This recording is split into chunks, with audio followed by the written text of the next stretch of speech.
छड़ी हवाले कर देंगे जनरल आसिम मुनीर के। एक आर्मी चीफ जा रहा है, दूसरा आर्मी चीफ आ रहा है। बज़ाहिर तो 22वें ग्रेड का एक ऑफिसर है, लेकिन पाकिस्तान में इस ओहदे को बहुत अहमियत हासिल है। उसकी वजह यह है कि पाकिस्तान में जो क़याम पाकिस्तान से लेकर अब तक का वक्त है, आधे से ज़्यादा वक्त इस ओहदे पर बैठे हुए लोग खा गए। 4 दफ़ा तो मार्शल लॉ लगा दिया, और जब मार्शल लॉ नहीं लगाया तो किसी और तरीके से काबू रखा। तो इस ओहदे के ऊपर बैठा हुआ शख्स पाकिस्तान का सबसे ताकतवर शख्स होता है। अमेरिकन ने बात करनी हो, यूरोपियंस ने बात करनी हो, चाइनीज, अरब, कोई भी बात करना चाहे वो इस ओहदेदार से बात करता है। पाकिस्तान में जो सिविलियन हुकूमतें हैं वो पपेट के तौर पे हमेशा काम करती रहीं। जब भी कभी सिविलियन हुकूमत ने यह कोशिश की कि वो एडमिनिस्ट्रेटिव मामलात अपने हाथ में लें और पाकिस्तान की पॉलिसी साजी करें, तो वैसे ही इस ओहदे पर बैठी हुई शख्सियत को नॉर्मली ऐसा हुआ कि गुस्सा आ गया। और फिर हमने देखा कि बार बार हुकूमतें गिरी, कभी करप्शन के नाम के ऊपर, कभी गद्दारियों के नाम के ऊपर, कभी बागियों के नाम के ऊपर, और इस दफा भी एक रिजीम चेंज ऑपरेशन हमने होता हुआ देखा। लेकिन ये जो कुछ भी पाकिस्तान में होता रहा, लोगों ने उसको इतना ज्यादा कभी क्रिटिसाइज नहीं किया। इस मरतबा सूरत-ए-हाल बहुत मुख्तलिफ है। आप पाकिस्तान के सोशल मीडिया को देखें तो एक जश्न मना रही है कौम। लोग जनरल कमर जावेद बाजवा के मुद्दत मुलाजमत पूरी होने के ऊपर खुश हो रहे हैं। ऐसा परवेज मुशर्रफ के साथ भी नहीं हुआ। आपको याद है, जनरल परवेज मुशर्रफ ने पाकिस्तान के ऊपर जो आखिरी डिक्टेटर आए थे वो परवेज मुशर्रफ साहब थे, और उन्होंने इस मुल्क के स्याह और सफ़ेद के वो मालिक बने थे बड़े लंबे अरसे तक। लेकिन जब 2008 में वो चले गए तो उनके जाने पर भी लोग इतने खुश नहीं थे। उनका यूनिफॉर्म उतरने पे उन्होंने जनरल अशफाक परवेज कियानी साहब को अपनी स्टिक दी थी, उस पर भी लोग उतने ज़्यादा खुश नहीं थे जितने लोग अब खुश हो रहे हैं। लोग केक लेकर आ रहे हैं, उन्हें बांट रहे हैं, लोग मुबारकबादें दे रहे हैं, लोग मिठाइयाँ खा रहे हैं, लोग आज के दिन को मुख्तलिफ नाम दे रहे हैं। कोई कल रात को लोग कह रहे थे कि ये हमारी चांद रात है। तो ये क्या हो गया? यानी पाकिस्तान की फौज का और पाकिस्तान के लोगों का एक रोमांस है हमेशा से, और वो अभी भी है। लोग फौज से प्यार करते हैं, आज भी लोग अपने सिपाहियों से प्यार करते हैं, अपने मुहाफिजों से लोग आज भी प्यार करते हैं। लेकिन बीच में कुछ लोगों की पॉलिसीज की वजह से गिले और शिकवे पैदा हुए, और जब दूसरी जानिब से टॉर्चर शुरू हुआ, लोगों को नंगा किया गया, लोगों को बार बार मारा गया, गिरफ्तार किया गया, मुकदमात किए गए, लोगों की चार दीवारी का तकद्दुस पामाल किया गया, तो इन सारी चीजों के बाद लोगों का रिएक्शन बढ़ना शुरू हो गया। लोग ज्यादा मुखालिफ होना शुरू हो गए। एस्टेब्लिशमेंट और पाकिस्तान की अवाम के दरमियान, अवाम में इसलिए कह रहा हूं कि अक्सरियत इस वक्त रिजीम चेंज ऑपरेशन के खिलाफ है, क्योंकि रिजीम चेंज ऑपरेशन के नतीजे में पाकिस्तान की इंडस्ट्री बंद हो गई, मईशत तबाह हो गई, बाहर से जो पैसा आता था बंद हो गया, इन्वेस्टमेंट आना बंद हो गई, मशीनरी आना बंद हो गई, महंगाई 3 गुना हो गई, डीजल, पेट्रोल, बिजली, गैस सब चीजें महंगी हो गई, खाने पीने की अशिया की कीमतें दुगनी हो गई, और महंगाई वैसे ही 3 गुना हो गई। यह सारा कुछ रिजीम चेंज ऑपरेशन के बाद हुआ। यह सब कुछ होने की वजह से लोग समझते हैं कि रिजीम चेंज ऑपरेशन करने वाले जो किरदार हैं या सहूलतकार हैं या पाकिस्तान की एस्टेब्लिशमेंट है, वो इस सारे के लिए जिम्मेदार है। इस वजह से लोगों के गिले शिकवे बढ़ते बढ़ते, और जब आगे से मार पड़ना शुरू हुई तो और बढ़ते बढ़ते बढ़ गए। पहली मर्तबा ऐसे हो रहा है कि पाकिस्तान का एक आर्मी चीफ जा रहा है और उसको लोग सेलिब्रेट कर रहे हैं। यानी ये बड़ी मायूब बात है। मैंने एक ट्विटर पे एक सर्वे करके देखा, उस सर्वे में आपको पढ़ के दिखा देता हूं। अभी तक क्योंकि चंद घंटे हुए हैं, ये 24 घंटे तक सर्वे चलेगा, लेकिन इन चंद घंटों के अंदर जो नताइज हैं ट्विटर के इस सर्वे के, ये मैं आपके सामने रख देता हूं कि अब तक लोग इसके बारे में क्या कह रहे हैं। इस सर्वे के बारे में जो मैंने करवाया, मैंने सवाल पूछा कि हमारे जाने वाले army chief general Qamar Javed Bajwa ने इदारों की इज्जत व एहतराम में क्या इजाफा किया, यह सवाल था। इसके मैंने 3 ऑप्शंस दिए थे। एक ऑप्शन था हां, एक ऑप्शन था नहीं, और एक ऑप्शन था मालूम नहीं। 4% लोगों ने कहा। और कितने वोट पड़े अभी तक? अभी तक लगभग 1,31,662 वोट। इस वक्त जब मैं बात कर रहा हूं तो मैं ये स्क्रीनशॉट ले लेता हूं, आपको हम अपनी वीडियो में दिखा देंगे। तो ये 1,31,662 वोट अभी तक पड़ गए हैं, और अभी तक 6 घंटे भी नहीं हुए, 5.5 घंटे हुए सर्वे को करवाए हुए। तो ये 5.5 घंटे के नताइज हैं और 89% पाकिस्तानी कह रहे हैं कि इदारों की इज्जत व एहतराम में इजाफा नहीं किया। 7% पाकिस्तानी कह रहे हैं कि इदारों की इज्जत व एहतराम में इजाफा किया। 7%। 4% कह रहे हैं जी हमें नहीं पता। यानी 7% लोग सिर्फ ऐसे हैं जो ये समझते हैं कि जनरल कमर जावेद बाजवा साहब ने इदारों की इज्जत व एहतराम में इजाफा किया है। बाकी सारे यही समझते हैं कि 89% यही समझते हैं कि इजाफा नहीं किया और 4% इस पर बोल ही नहीं रहे।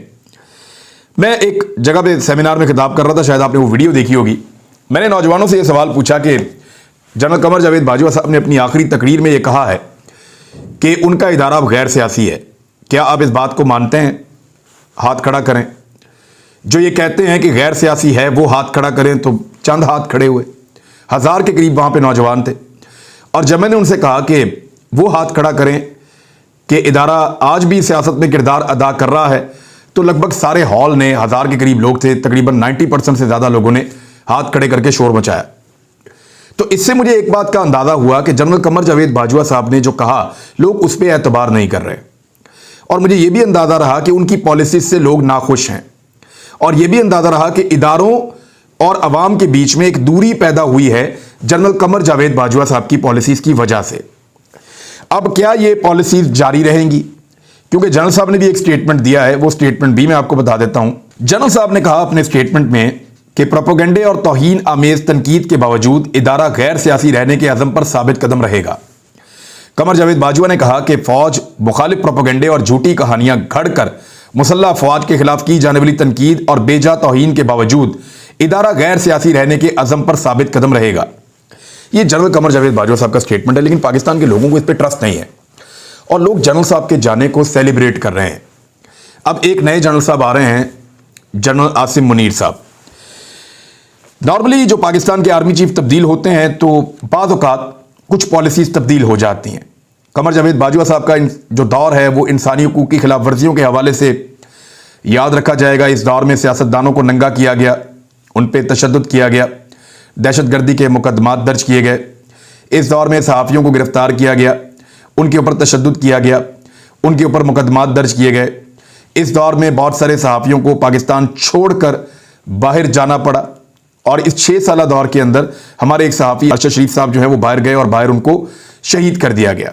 अभी भी कुछ सहाफ़ी पाकिस्तान से बाहर मौजूद हैं, जो पाकिस्तान के अंदर हैं वो भी एक घुटनज़दा माहौल के अंदर काम कर रहे थे। तो ये बड़ा खौफनाक दौर था सियासतदानों के लिए, ये बड़ा खौफनाक दौर था आवाज़ उठाने वालों के लिए, बड़ा खौफनाक दौर था जो लोग खुलकर बात करना चाहते हैं उनके लिए। इस दौर ने बहुत सारे लोगों की आंखें भी खोल दी।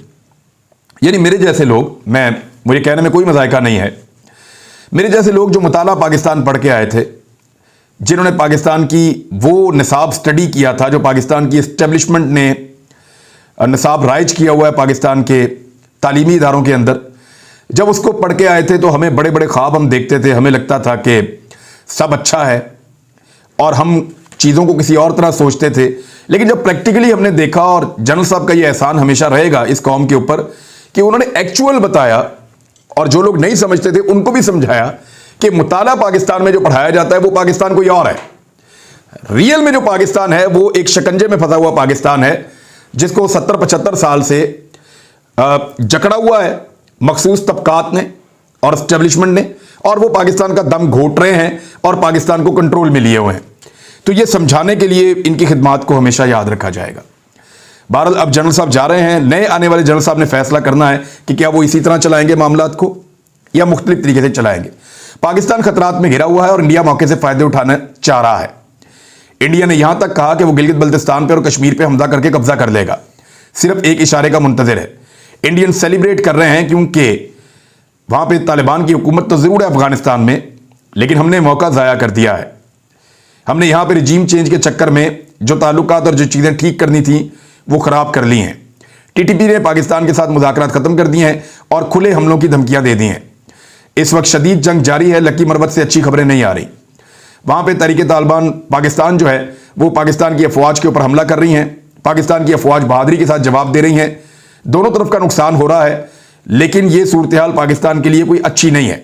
ये लड़ाई उस वक्त चल रही है जब लोग पाकिस्तान में खाइफ हैं, नाराज हैं, तो इससे जो है वो फोर्सेस भी डीमोरल होती हैं, जो नहीं होना चाहिए। मेरे ख्याल में इस वक्त फोकस करना पड़ेगा बैरूनी दुश्मन के ऊपर, फोकस करना पड़ेगा दहशतगर्दी के खतरात के ऊपर, और पाक फौज को जो अंदरूनी तौर पे इख्तलाफात पैदा हो चुके हैं, जो गिले शिकवे पैदा हो चुके हैं, और पाकिस्तानी जो हैं वो एक अलग तरह की सोच बना चुके हैं, उसको दूर करने के लिए अपने आप को हकीकतन जो एडमिनिस्ट्रेटिव मामलात हैं, अपने आप को हकीकतन जो पाकिस्तान के अंदरूनी सियासी मामलात हैं उनसे अलग करना पड़ेगा। और स्पेशली इसका सबसे बड़ा जो सबूत होगा वो 3-4 चीजें ये साबित कर देंगी कि जनरल आसिम मुनीर साहब ने पॉलिसी तब्दील की है या नहीं की।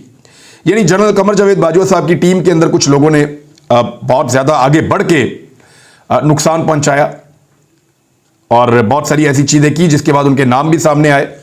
क्या आसिम मुनीर साहब उन्हीं लोगों के साथ कंटिन्यू करेंगे, ये एक बड़ा सवाल है।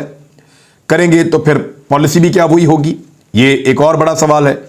दूसरा, क्या पीडीएम के सर के ऊपर दस्ते शफकत मौजूद रहेगा या वो हटा दिया जाएगा? क्या वो जो एल्फी इन सारी पॉलिटिकल पार्टीज को जोड़ के रखे हुए है वो एल्फी लगी रहने दी जाएगी या उसको हटा दिया जाएगा? ये सारे वो बड़े सवालात हैं जिनका जवाब मिलेगा तो क्लैरिटी आएगी, और वो जवाब आपको आइंदा 1-2 हफ्ते के अंदर पता चल जाएगा कि एस्टेब्लिशमेंट में एक बड़ी तब्दीली से या आर्मी चीफ की तब्दील होने से एस्टेब्लिशमेंट की पॉलिसी बदली है या वही पॉलिसी है। और ये पाकिस्तान की मिडिल क्लास है, मैं एक मरतबा फिर कहूंगा, मैंने पहले भी ये बात समझाई थी कि ये मुश्किल पैदा हो जाएगी। ये लोग सवाल भी पूछेंगे, जवाब भी मांगेंगे, दिमाग वाले लोग हैं, ये टक्कर देंगे। तो मैं अब दोबारा भी मशवरा दूंगा एक मरतबा फिर कि लड़ाई करने से बेहतर है कि लड़ाई से बाहर निकल जाएं और जो हकीकी लड़ाई जो हमारे दरवाजे पे दस्तक दे रही है उसकी तरफ तवज्जो की जाए, ताकि पूरी कौम आपका साथ दे उस लड़ाई के अंदर। और ये जो पाकिस्तान के अंदर एक अजीबोगरीब सूरत पैदा हुई है, एक घुटन है, सफोकेशन है, वो दूर हो जाए। मुझे आदम सवाती साहब के ऊपर जो मुकदमात हुए ना, उनसे बड़ी उम्मीद पैदा हुई है, क्योंकि देखें जिस फ्रस्ट्रेशन में, जल्दबाजी में ये मुकदमात करवाए गए हैं, इसका मतलब यह है कि आने वाली एस्टेब्लिशमेंट जो है उस पर एतबार नहीं किया जा रहा था कि अगर वो एस्टेब्लिशमेंट आ गई तो इस तरह से पर्चे करवाएगी, लिहाजा उनके आने से पहले ही पर्चे कर दिए जाएं। तो मैं इसको इस एंगल से भी इस सूरत हाल को देखता हूं। एक और प्रॉब्लम पैदा हो गई है इंपोर्टेड हुकूमत के लिए, लेकिन उससे पहले मैं आपको बताऊं कि फजलुर रहमान साहब के बारे में मैंने जो पिछले वीलॉग में बातचीत की थी उस पर बहुत सारे लोगों ने मेरे से रब्ता किया, लोगों की अपनी राय है। मैंने फजलुर रहमान साहब को एक मशवरा दिया था कि आप रो लें, आपका मन हल्का हो जाएगा, और उस पर बहुत सारे लोगों ने बड़ी अजीब अजीब जो है वो कमेंट किए और बड़े अलग तरीके से मेरे साथ लोगों ने डायरेक्टली मैसेजेस किए और बातचीत की। तो मैं उसमें सिर्फ एक इजाफा कर देता हूं और मैं बता देता हूं कि एक्चुअली जो भी मैंने फजलुर रहमान साहब के बारे में कहा, मुझे उस पर किसी किस्म का कोई अफसोस नहीं है, और मैं चाहता हूं कि फजलुर रहमान साहब रो लें, थोड़ा सा उनका दिल हल्का हो जाएगा। सदर तो वो बन नहीं सकते, रो लें थोड़ा सा। अब आ जाए पीडीएम की पॉलिसी के सूबों में इलेक्शन करवा दिया जाए। अगर इमरान खान साहब उन्होंने बांध लिया, अगर वो असम्बलियां तहलील कर देते हैं पंजाब में और खैबर पख्तूनख्वा में, तो सूबों में इलेक्शन करवा दिया जाए। लेकिन यहां पे एक और खौफ पैदा हो गया, दो अलग अलग खौफ हैं। एक तो आने वाली एस्टेब्लिशमेंट क्या उसी तरह से मदद करेगी? अगर मदद नहीं करेगी तो दोनों सूबों में इमरान खान साहब क्लीन स्वीप कर जाएंगे, पंजाब में भी जीत जाएंगे और खैबर पख्तूनख्वा में भी जीत जाएंगे, क्योंकि महदूद इलेक्शन में वो ज्यादा काम कर सकेंगे। पीडीएम के तमाम लोग जो इलेक्शन लड़ेंगे उनके पास इलेक्शन लड़ने के लिए क़यादत अवेलेबल नहीं होगी, क्योंकि वुज़रा तो जा ही नहीं सकते इलेक्शन में। वफाकी वुज़रा सारे के सारे फारग, वो तो इलेक्शन में जा ही नहीं सकते, किसी का इलेक्शन लड़ ही नहीं सकते। 75 तो इनके काबीना के अंदर लोग हैं, ना बिलावल जा सके, ना शहबाज शरीफ जा सके, ना बाकी लोग, तो वो तो एक तो कंपेन उनकी कमजोर हो जाएगी। दूसरा, इमरान खान साहब के हाथ खुले होंगे, वो पंजाब में और केपी में 2/3 अक्सरियत ले जाएंगे, और ये इलेक्शन जीतने के बाद ये असेंबलियां बन जाएंगी 5 साल के लिए। अब जब भी वफाकी हुकूमत का इलेक्शन होगा कौमी असेंबली का, तो उस वक्त उसका इलेक्शन होगा बलूचिस्तान और सिंध के साथ, तो फिर ज्यादा टाइम होगा पीटीआई के पास कि वो आगे बढ़ के इस इलेक्शन को लड़े। तो गौर कीजिएगा कि पंजाब में और खैबर पख्तूनख्वा में अगर पीटीआई की हुकूमत हुई ना, तो फिर बहुत मुश्किल हो जाएगा कौमी असेंबली का इलेक्शन उनको इन 2 सूबों में हराना। ये बात भी सारे जानते हैं। तो इसलिए मुझे नहीं लगता कि इलेक्शन कमीशन ये वाला रिस्क लेगा या पीडीएम उनको ये करने देगी। बहुत बुरी तरह फंस गए बेचारे, वाकई बहुत बुरी तरह फंस गए हैं। अब पीएमएलएन के अंदर एक फॉरवर्ड ब्लॉक बनने के इम्कानात पैदा हो रहे हैं और उसकी वजह मैं आपको आने वाले दिनों में बताऊंगा। अगर दस्ते शफकत उठा लिया एस्टेब्लिशमेंट में तो बहुत सारे लोग तैयार बैठे हैं कि वो मियां नवाज शरीफ साहब से जान छुड़ा के अलग एक ग्रुप बना लें, क्योंकि मियां साहब का जो यूरोप का दौरा है उसने बहुत ज़्यादा प्रॉब्लम पैदा कर दी है। राणा सनाउल्लाह साहब ने कहा कि 4 माह से 6 माह के दरमियान शहबाज शरीफ साहब डिलीवर करना शुरू हो जाएंगे। शहबाज शरीफ साहब ने अपने मुंह से फरमाया था मार्च में कि 6 महीने के अंदर मैं मुल्क को ठीक कर दूंगा। 9 महीने हो गए मार्च को, अभी तक तो मुल्क ठीक हुआ नहीं।